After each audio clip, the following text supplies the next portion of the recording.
we're back in Inside the Ropes, and we promised you a 2013 WWE Hall of Fame inductee, and we have delivered, because Mrs. Foley's baby boy has come to Inside the Ropes, the hardcore legend himself, the one and only Mick Foley. Mick, welcome to Inside the Ropes. Well, thank you. You mean to tell me you just promised the WWE inductee and leaving people the impression they were getting Bruno Sammartino? We've already had Bruno Sammartino, so... You've had Bruno on your show? That's old news, Mick. You're where it's at now. Man. All right, okay. All right, I think that'd be kind of a letdown after Bruno, but... No. All right, cool. Now, Drew Carey might have been a letdown, but there you go. That's another story. You're down under in Australia right now doing your stand-up comedy tour. How are the fans down there? What's the reaction been like? You know, reaction's great. Unfortunately, the anticipation is the same way it's been, especially in the U.S. The UK seem to get it. What I mean anticipation is people are out there and they have no idea what to expect. They're taking a giant leap of faith. And I'm going to work this year on doing a much better job of getting good clips out that show people what I do, so that when I'm asking them to put down their hard-earned money, they're not just taking a big gamble. That's interesting, because I've seen you in the UK doing your tour twice now. Yes. And obviously you're coming back in April for a third time, and we're doing a giveaway on the show so people can get some tickets. But the first time that you toured here, I would say maybe there was wrestling talk, but there was also kind of regular comedy as well. But then the second time there was maybe a bit more wrestling. You came out as Brodus Clay and stuff like that. But what can fans sort of expect the third time round when you come back in April in terms of what you're going to deliver? Is it going to be more wrestling based or a bit less? You know what? I've come to grips with the fact that there's a lot of other places to go for comedy, you know, if you want to hear about things other than wrestling. So I make sure that everything kind of flows from wrestling. So I may go outside, I may continue a story or tell a story that may not seem to have anything to do with wrestling, but in the end it will. You know what? I realize, like, I've got, you know, I'm not going to run out of wrestling stories. I've got too many, and I've found that, for example, by going back, looking at a story like the Diamond Dallas Page cookie story that I'd only told once, and as part of a Q&A, that if I just took the time to rewrite it, taking into account what I've learned from doing stand-up, that I could make it, you know, I could write it to incorporate, you know, lots of laughs.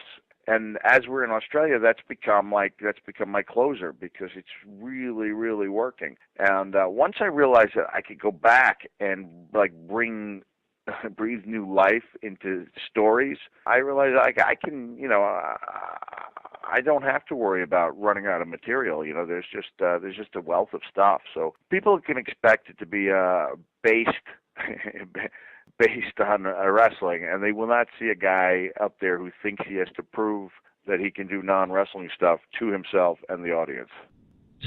And also, obviously, this week, Bruno Sammartino has been announced as an inductee as well, which, you know, a lot of people kind of see it as hell has frozen over, because he's now coming back to do that. I mean, you kind of watched him growing up as well a little bit. You probably saw the latter end of his career. Does that mean a lot that you're going to be inducted, not just in the Garden, but with Backlund and Sammartino as well? I mean, it's a pretty epic cast that's going in this year.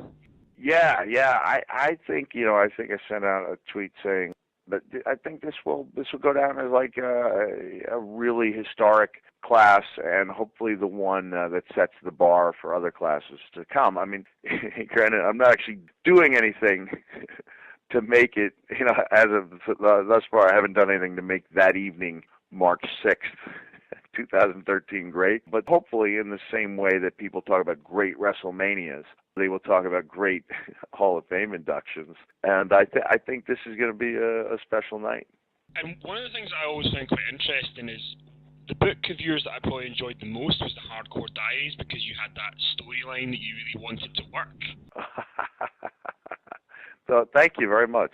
You were committed to that story, and the theme through a lot of your books was that you went into that place to do the promos and to get into the mindset of the program that you were doing at that time. And back to WWE, you've bit more comedic and than we're used to seeing from you, and the kind of tease of the Dean Ambrose thing last year at WrestleMania weekend, but in the position you're in now, is there anything in the back of your mind that's going, I'd love to do something with this guy, or I'd love to get back into that mindset with someone like you did with Randy Orton and Edge? Is there anyone on your radar that you'd like to work with? No, I'm going to disagree with you for just a moment, because the stuff I did with CM Punk was not comedy-based at all. Sure, yeah. And I thought that was probably the most effective way that it could be and can be used in the future, is to, have a serious difference of opinion with somebody.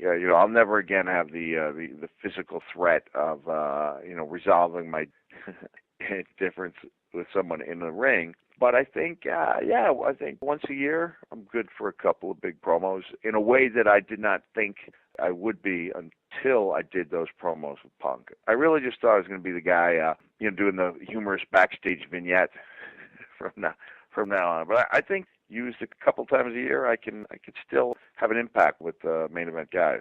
Yeah, and I think a lot of people were excited when you and Punk had the promo and it was leading to Team Foley against Team Punk. Obviously that got changed. Would you like that to have gone a little bit further so you and Punk could have maybe interacted a little bit more? Because it did seem like the two of you bounced off each other really well. Nah, because you can't really take it any further unless there's going to be a resolution in the ring. So I was very happy. I think I had three big promos with Punk, and I really enjoyed it, and I was glad that believe me, I had a Christmas book out at the time. Like, I had to fight the urge to walk out there with the book under my arm, but I knew it wasn't right for the promo. So I like it. I like doing it, and I look forward to doing it a little more, every year in limited doses. Absolutely. And one other thing that I always think about is people always talk about the heel turns in wrestling. Like in 1996, the Hogan heel turn was huge to go to the NWO. But the one that I remember the most from 1996 was Paul Bearer turning heel on The Undertaker at SummerSlam, because I did not see it coming. I just was so shocked. At that point, you'd been in the WWF for a few months working with The Undertaker, but what do you think Paul Bearer turning heel and becoming your manager, what did that add to your character, and what did you kind of learn from that experience? Oh, it's funny. I was just talking about that today. It really solidified it. I mean, I think it sent a message out that this was a serious rivalry. We'd already had the debut match in June of '96.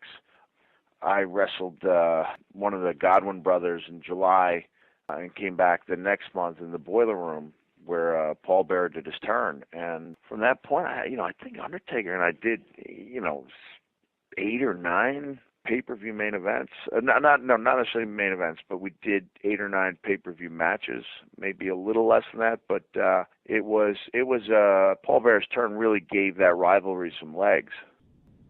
Well, it worked, so there you go. It did work, yeah. And also, I'd mentioned before the Hardcore Diaries book, which I enjoy. Well, I appreciate it. Yeah, thank you. It's a good book.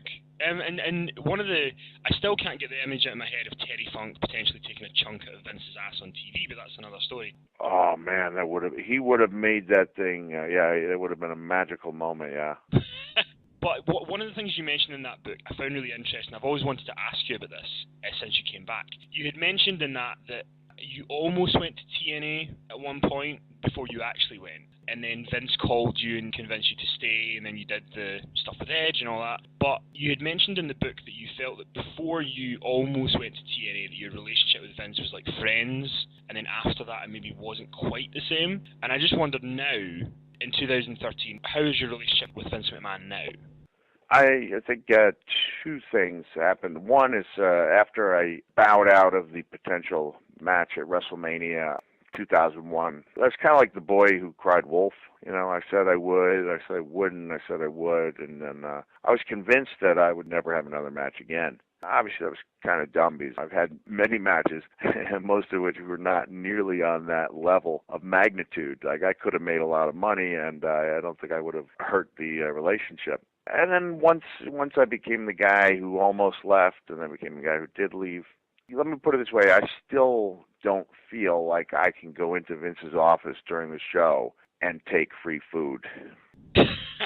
I just don't feel like I can do that anymore. And for 3 years, yeah, I knew that when Vince went to the broadcast position, it was my time to have like at least one fillet, maybe more. And you are someone who will go down as being synonymous with The Undertaker's career. And obviously you've mentioned before that you're not in maybe the physical condition to have the type of match you maybe like to have with him now. But in terms of the streak, the WrestleMania streak, is there one opponent you see for him that would be like an epic match that he could have before he hangs up the boots? I just think going 20-0 is the way to end the streak. So I haven't put much thought into it. I really haven't. I mean, I could start throwing names out here without any thought to it, but I haven't thought about it because I think he had an amazing last match. The number 20 has a lure and an appeal that 21, 22, 23, and 24 don't. And at this point, I don't know if there's that opponent. He's basically had all the matches. You know, he's had the payoffs to the matches with the history. If anyone could get people interested in a hurry, it'd be Punk. But I don't know where people are headed for WrestleMania, and as a fan, I don't want to know. Yeah, exactly. And my kind of last question for you is a two-parter. You said earlier on that you'd be happy to do a promo or two once a year in WWE. You're focused on your comedy now as well. Is there any other plans for the future? And also, when you're back in WWE, is there anyone on the radar, a young guy that you see potential in as being like a big star down the road? There's a lot of great guys. I should have a stock answer because honestly, there's a lot of guys. Sometimes they leave Sheamus off the list, but he's so physical. I think people sometimes overlook how physical he is because, you know, he came in with the gimmick. And I'll say something about taking a beating, like I'll put him over on Twitter and be like, come on, Mick, you were in barbed wire and all that stuff. And it's like, hey, Big Show, like tooth and nail anyway. Like Big Show really let loose, and they had some great matches because he matched up so well physically, strength-wise, and, you know, I know it sounds silly because there's such a size difference, but he's a big, rugged, tough dude. I like Del Rio. I like Damien Sandow. Dolph Ziggler looks like he's getting that push that we all hoped he would. So there's no shortage of young guys. Like, I really feel good about the future for WWE. They plan for it. You know, they've got guys ready to take that next step. And how about you? Is there any other plans in the future in terms of books, or is it the comedy that you're going to focus on right now? You know, I'm not going to focus on comedy because I'm just going to, I mean, I'll be focused, laser focused when I come to the UK. But I'm looking, you know, every night I go out, I try to do the best show I can. But once that tour is over, I'm going to look to do 6 to 8 days a month. And it's a nice balance with the stuff I do at WWE. Behind the scenes, I can work on their Be a Star, their anti-bullying campaign, can do their WrestleMania reading challenge. I've got at least one, maybe two children's books coming out in 2013. And so I can contribute in WWE in a way that doesn't necessitate me ever being on TV. Thank you very much. It's been a pleasure. Thanks for the time. Bye.